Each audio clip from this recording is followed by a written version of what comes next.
On va commencer. Boker Tov. Comme d'habitude, paracha de la semaine avec un message actuel.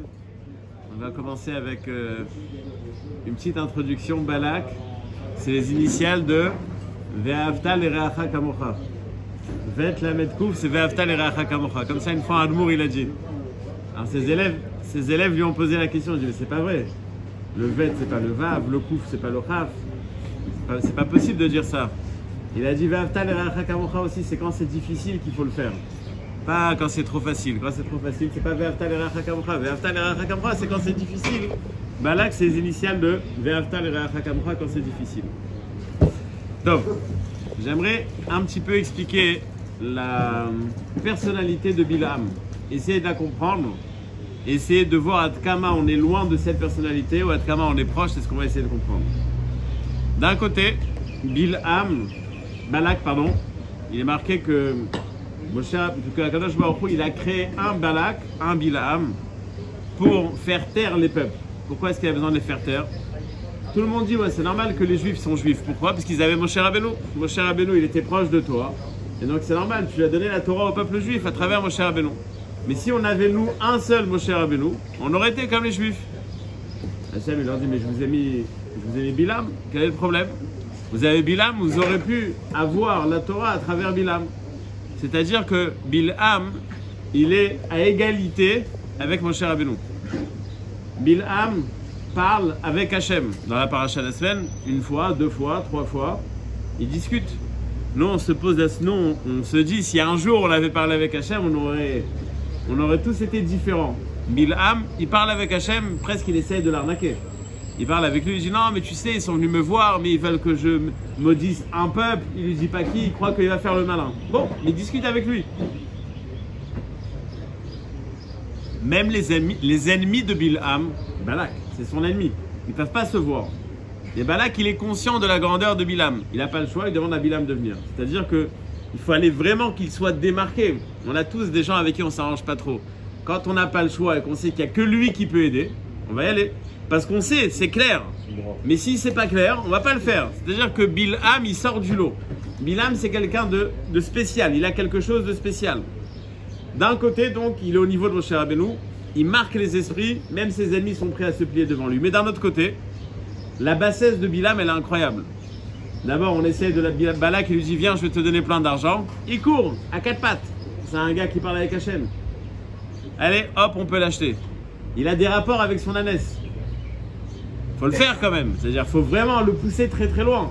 C'est-à-dire que d'un côté, Bilam est quelqu'un, Mouram Meam, on peut le considérer comme quelqu'un de très élevé. D'un autre côté, on rencontre un homme au plus bas possible. Comme on a dit, on peut facilement l'acheter et puis les rapports qu'il a, c'est quelque chose de dégoûtant. Donc on a un problème de cohérence fondamentale chez Bilam. Il est vraiment pas cohérent, c'est pas il est entre deux mondes, il est dans les extrêmes des deux mondes.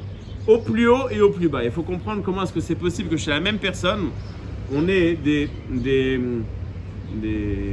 pas dire des extrêmes, pardon, des opposés aussi éloignés. Pour répondre à ça, j'aimerais passer par un Rashi dans la paracha. Quand Bilam a voulu nous maudire, en fin de compte, ce qu'il a fait, c'est qu'il a fait des brachot. Et il dit, En am ke la vie yakum. Rashi là-bas nous explique que la vie c'est un lionceau. En am que la vie yakum. Il se lève rapidement comme un lion. Rashi nous dit qu'est-ce que ça veut dire? On se lève tous les matins, je vais lire le langage. Il y a marqué Emit Gabrim que la vie l'achtof et ta mitzvot. Il se lève pour faire des mitzvot. L'ilvosh titit pour mettre des titiot. L'ikro et shema, faire kirat shema. Ou les aniar tfilin. Et pour mettre des tfilin. Donc Bilam est épaté par le peuple juif. Ah, vous vous levez tous les matins pour faire la tefila. Je me rappelle quand j'étais Bachour, une fois, on revenait d'Israël, il y avait des chrétiens avec nous dans le vol, et ils nous ont vu faire la tefila à l'aéroport. Donc il y a une dame qui a commencé à taper la discussion, mais qu'est-ce que vous faites, etc. On fait la prière, combien de temps ça vous prend? 50 minutes, une heure, ça dépend où on prie. Des fois c'est une demi-heure, des fois ça dépend où on prie. Mais en moyenne, quoi, une heure. Et donc vous vous levez une heure plus tôt que tout le monde. Parce que ce que tout le monde fait, on doit le faire aussi. s'habiller, se doucher, se brosser les dents, on doit le faire aussi, prendre le petit-déj aussi. Donc en fin de compte, vous vous levez 1 heure plus tôt que tout le monde. J'avais jamais réalisé, parce que voilà, depuis qu'on est petit, on fait la fila, on remarque pas, mais en fait, on a 1 heure de perdu, entre guillemets, tous les matins. Et c'est ce que Bilam dit, waouh, vous vous levez tous les matins pour faire ces mitzvot. Sauf que dans l'ordre énoncé par Rashi, il y a un problème, il y a du désordre. Vous vous levez le matin pour mettre les titiot, ok, pour faire Kriyat Shema et pour mettre les tefilin. C'est pas vrai. On met les tefilin et après on fait Kriyat Shema.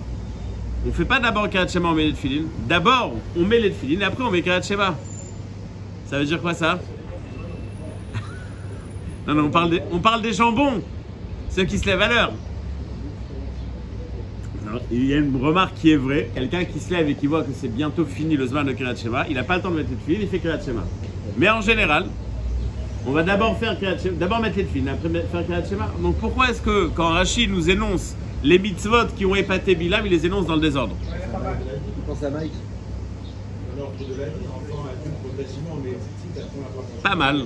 Pas mal comme réponse. On va donner le meilleur. Dans l'ordre des actions peut-être. Se Mina, lever déjà, 40 ans, parler, Mina. ensuite Pardon? agir. Se lever, parler, ensuite agir. Physiquement. Mais on fait Kriyat Shema avant ou après? Dans l'ordre que lui l'a donné avant. C'est faux. C'est faux. Tu peux pas le présenter de cette manière. Donc, oui. Alors, mis à part le fait que c'est dans le désordre, c'est encore plus dérangeant que ça. Le dit l'Agmar dans Masechet Brachot. Amaroula, Kola Koré Kriyat Shema Belot Tefilin. Tout celui qui lit Kriyat Shema sans mettre les tefilin, qui est Elou Meïd Edut Sheker Beatzmo. Il témoigne, un faux témoignage Beatzmo. Je vais expliquer à la fin ce terme de Beatzmo. Qui est Elou Meïd Edut Sheker, c'est déjà compréhensible. C'est un témoignage à faux. Beatzmo, l'Agmara nous rajoute un terme en plus. Il est Meïd Edut Sheker, il témoigne sur lui un faux témoignage. Beatzmo. Ça veut dire quoi Beatzmo? On verra. Donc pour expliquer cette Gemara et pour expliquer ce que Rashi a voulu nous faire comprendre, on va essayer de donner un aperçu des 2 mitzvot qu'on a tous les jours. Le Kriyat Shema et la mitzvah de Tefilin et l'importance de mettre les Tefilin quand on fait Kriyat Shema. Qu'est-ce que c'est Kriyat Shema? Matin, soir, avant de dormir, on a le pasouk, l'hymne national, Kriyat Shema. Shema Yisrael Hashem Elokeinu Hashem Echad. Qu'est-ce qu'on est en train de faire? C'est une mitzvah, c'est une obligation minatora de faire Kriyat Shema tous les jours. Et qu'est-ce qu'on est en train de dire dans ce Kriyat Shema? Shema Yisrael Hashem Elokeinu Hashem Echad. C'est-à-dire qu'on est en train de renforcer chez nous ce qu'on appelle vulgairement la Emouna. Tout le monde est persuadé d'être Ma'amin, mais dans la vie de tous les jours, on ne montre pas tout à fait cette Emouna. On doit renforcer tous les jours à travers Shema Yisrael Hashem Elokeinu Hashem Echad. On doit renforcer cette Emouna. Quand on dit Shema Yisrael, il n'y a personne qui doit écouter. Shema Yisrael, c'est on se dit à soi-même. Le Rashba explique Shema, écoute Israël, moi. Historiquement, les enfants de Yaakov ont dit à Yaakov, Israël, notre père, Shema, écoute, Hashem Elokeinu Hashem Echad. Ça, c'est le passouk historique. Mais dans la traduction littérale de tous les jours, Shema Israël, c'est moi, monsieur Cohen, moi, monsieur Lévi, moi, monsieur Israël, écoute. Écoute et comprends. Surtout comprendre. Le langage de Shema, il a un sens d'entendre, d'écouter. C'est un niveau un peu plus... on entend nos femmes, on ne les écoute pas. Elles veulent qu'on les écoute. De comprendre, c'est impossible, on n'essaye même pas. Dans le langage de Shema, on a les 3 étapes. Entendre, écouter et comprendre. C'est-à-dire que c'est un moment de réflexion. Hashem Elokeinu Hashem Echad. Autant Hashem Elokeinu, autant Hashem Echad. Elokeinu, c'est ce qu'on appelle la puissance d'Hashem. Et Hashem Yudke Vavke, c'est ce qu'on appelle la Rachmanout d'Hashem. Et ces 2 attributs de Hashem, quand on le voit positif ou quand on le voit négatif, Hashem Echad. Il y a un seul Dieu, c'est pas Stam, une chanson. C'est un seul Dieu, c'est-à-dire que le bien et le mal sortent du même endroit. Et c'est rien que le début de la réflexion du Kriyat Shema de tous les matins. Donc on a l'obligation tous les matins d'affirmer cette Emouna et de la renforcer. Et le Chinour donne une explication très simple.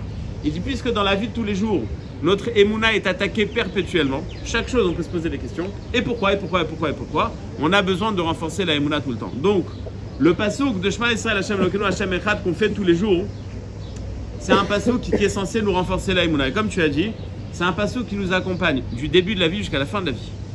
C'est-à-dire qu'un enfant, la première chose qu'on lui apprend, Shema Yisrael Hashem Elokeinu Hashem Echad, on va faire avec lui Kriyat Shema à la mi-temps, on va lui enseigner. La dernière chose qu'un homme va dire, c'est Shema Yisrael Hashem Elokeinu Hashem Echad. La fameuse histoire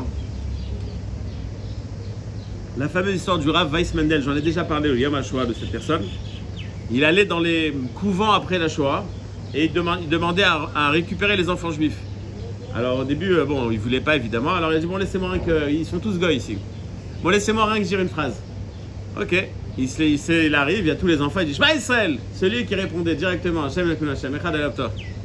Tu fais partie de la maison, tu venais. Après, ils ont compris le système, ils ont dit, non, tu ne peux pas parler avec eux. Donc il leur dit, bon, c'est pas grave. Je vais leur donner un texte à lire en polonais. Il leur donnait des Mishnayot à lire. Si vous voyez qu'ils faisaient comme ça, allez hop, tu fais partie de la maison. Parce que dans le Zohar, c'est marqué que la Neshama, elle se réveille au contact de la Torah. Et comme la Neshama, elle est en excitation, c'est pour ça que le corps il bouge. C'est pour ça que quand on prie, on est comme ça. Et c'est pour ça que quand on étudie, on est comme ça. Entre parenthèses, le Rav de Ponevezh, il avait les yeshivas. Et il ramassait toutes les histoires qu'on a sur le Rav de Ponevezh, c'est des histoires quand il ramassait de l'argent. À part ça, il étudiait aussi. Donc une fois, il a parti chez quelqu'un, je veux ramasser de l'argent, pourquoi faire? Pour aller chez Shiva. Alors moi, je suis prêt à donner à condition qu'il fasse du sport. Ah, ok, ils vont faire du sport tous les jours. Top, un jour, il vient, il dit, alors montre-moi quand il fait du sport. Il dit, attends, je vais te montrer. Quand il faisait Mincha, il a dit, regarde. Ils sont tous comme ça. Ils sont tous en train de faire du sport. Et pour finaliser l'histoire, quelqu'un il a dit, moi je suis prêt à te donner, mais à condition que tu fais une institution où les gens ils n'ont pas de kippa. J'ai dit ok. Le gars il arrive à Norak, il dit fais voir. Il l'a amené dans un séminaire de filles. Il a dit voilà.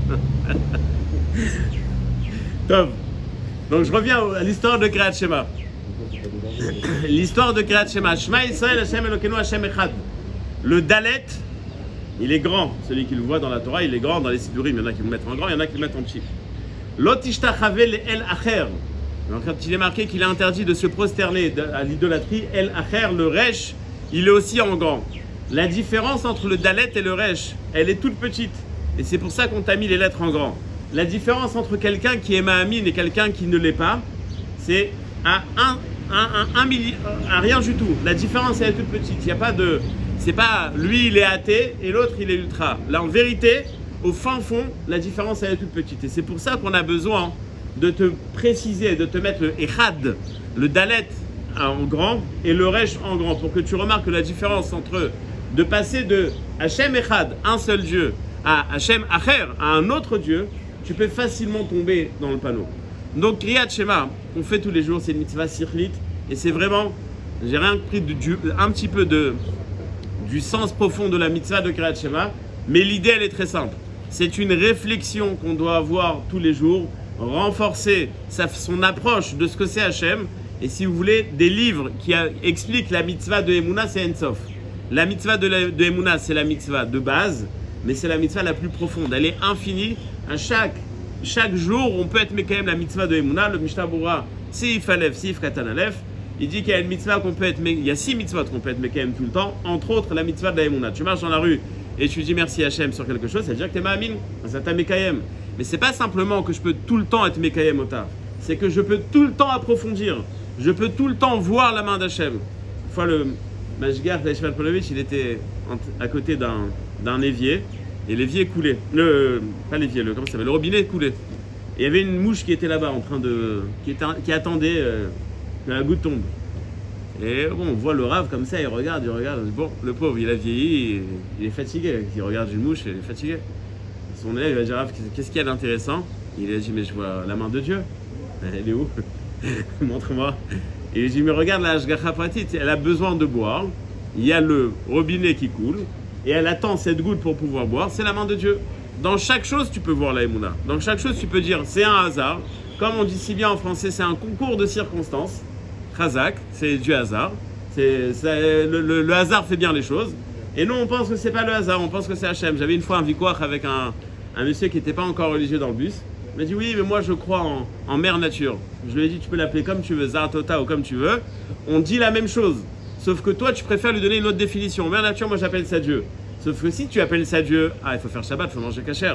Si tu appelles ça mère nature, tu peux te conduire comme un âne, zélo méchané, puisque c'est la nature. Mais en vérité, on est ma'amin tous les deux dans la même chose. Donc là, le Kriyat Shema, c'est une mitzvah qui est sikhlit. On va passer à la mitzvah de Tfilin. Il y a marqué au sujet des Tfilin que quand on sortait faire la guerre, alors il y avait le Kohen Gadol qui passait et qui disait Kohen Mashuach Milchama. C'était un Kohen spécial pour la guerre. Il avait les habits du Kohen Gadol, il avait le Choshen. On lui posait la question, on va gagner ou pas? On va gagner. Alors on y va et on y allait. À Brisk, il y avait un groupe de masculines, des gens qui ont décidé de tout laisser tomber. Ils se moquaient de la Torah. Et ils ont fait une pièce de théâtre. Et dans cette pièce de théâtre, ils ont justement pris cet épisode. Donc il y avait un groupe de personnes qui étaient prêts à faire la guerre. Et le Kohen Mashloach Milchama passe et dit, celui qui a parlé entre les tefilines de la main et les tefilines de la tête, il rentre à la maison. Alors hop, il y a un groupe qui parle. Celui qui a acheté une nouvelle maison et qui n'est pas encore installé dans sa maison, il rentre à la maison. Allez hop. Et comme ça, on a enlevé plein de chayalim rentrés chez eux. En fin de compte, qu'est-ce qui restait? Il restait 3 petits chayalim tout vieux, tout fatigués. C'était ça la blague, se moquer de la Torah. Comment est-ce qu'on pouvait gagner une guerre de cette manière? C'est parti voir le Rav de Brisk et le Rav, ils se moquent de la Torah. Ils disent qu'ils se moquent que notre histoire, elle n'est pas possible. Le Rav a dit, mais ils se moquent pas, ils ont raison. C'est comme ça que ça se passait. Et c'est comme ça qu'on gagnait des guerres. Ils ont oublié la fin. C'est comme ça qu'on gagnait des guerres. Le Kohen Mashloach Milchama nous demande de tout celui qui a fait une petite avéra, allez hop, il rentre. C'est quoi la petite avéra qu'il ramène? J'ai parlé entre les tefilines de la tête et les tefilines de la main. Alva yalenu, des avérotes comme ça. Alva yalenu. Pourquoi est-ce que c'est tellement symbolique? Pourquoi est-ce qu'on a choisi, quand on t'a dit une petite avéra, on t'a dit celui qui parle entre les tefilines de la main et les tefilines de la tête? Il y a marqué au sujet du Shevet Gad, Taraf Zroa Af Kotkod. Quand Gad allait faire la guerre, il coupait la tête et la main de l'ennemi en même temps. Il faisait une coupe. Qu'est-ce qu'il y a de si spécial? On te dit, waouh, il a coupé la tête et la main. C'est un peu hard comme description. C'est-à-dire, c'est pas quelque chose qui est. Voilà, on n'a pas de quoi être fier, quoi. Taraf Zroa Af Kotkod. Quand on met les tefilines, c'est ce que tu as dit tout à l'heure. Quand on met les tefilines, on a un message un peu plus profond que le Kriyat Shema. Dans l'absolu, dans les tefilines, c'est la même chose. Il y a des parachiotes qui rappellent cette émouna. Mais les tefilines, on les met sur la tête et sur la main. On commence par les mettre sur la tête, et après on les met sur la... On commence à les mettre sur la main, et après sur la tête. On enlève ceux de la tête, on garde ceux de la main, et après on enlève ceux de la main. Les tefilines, c'est de dire que on n'a pas seulement une émouna baroche, balev, mais on est prêt à sortir beofen maasi. On est prêt à passer à l'acte. Il y a beaucoup de gens qui te disent anima amin balev. Anima amin balev. Moi, plusieurs fois, on m'a posé la question, pourquoi tu fais pas l'armée? J'ai dit, pourquoi tu fais pas Shabbat? J'ai dit, moi je suis Ma'amin Balev. Moi je fais l'armée dans le cœur. Pareil. Exactement pareil. Ma'evdel. Non, tu comprends qu'il faut être Maasi. Et dans la Emouna aussi, il faut être Maasi. Les tefilines, c'est de dire que c'est pas seulement une Emouna dans la tête. C'est d'abord faire. Quand on a reçu la Torah, qu'est-ce qu'on a dit? Nishma, on va réfléchir. Venaase, non. Naase, Venishma. D'abord, on passe à l'acte. Quand tu veux offrir un cadeau à ta femme, tu ne dis pas le jour de l'anniversaire, je pense que je vais t'acheter. Continue à réfléchir. Tu risques de le payer très cher. Achète, et après, tu pourras regretter est-ce que c'était bien ou c'était pas bien. Mais ne dis pas, je suis en train de réfléchir et je vais voir. Fais d'abord, et après, on discute. Et après, on voit si ça va mal se passer ou pas. Mais d'abord, fais. La Yahadout, c'est pas une façon de réfléchir, c'est une façon d'être. C'est pas seulement dans la tête, c'est dans la main. C'est qu'est-ce que tu vas faire? De dire que je suis sympathisant. Je suis sympathisant. Ça, c'est un truc de français. J'aime bien, c'est sympathique. Je suis d'accord avec vous, l'idée est très bonne. Beofen Maasi, où est-ce qu'on te voit? On te voit autre part.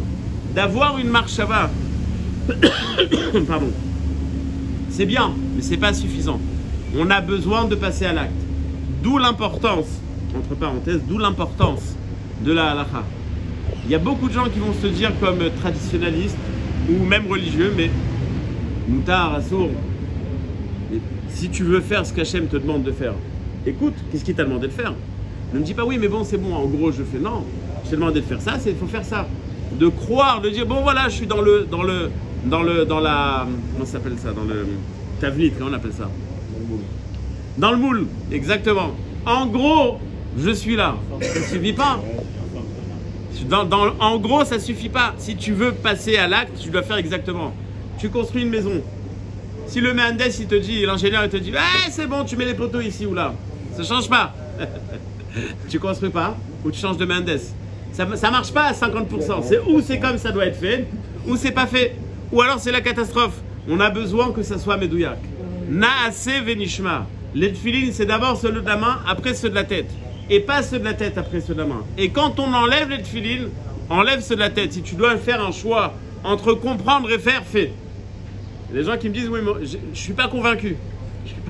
J'ai pas bien compris la mitzvah. Fais et après on discute. Je peux expliquer à quelqu'un pendant 2 semaines que la glace au chocolat c'est très bon.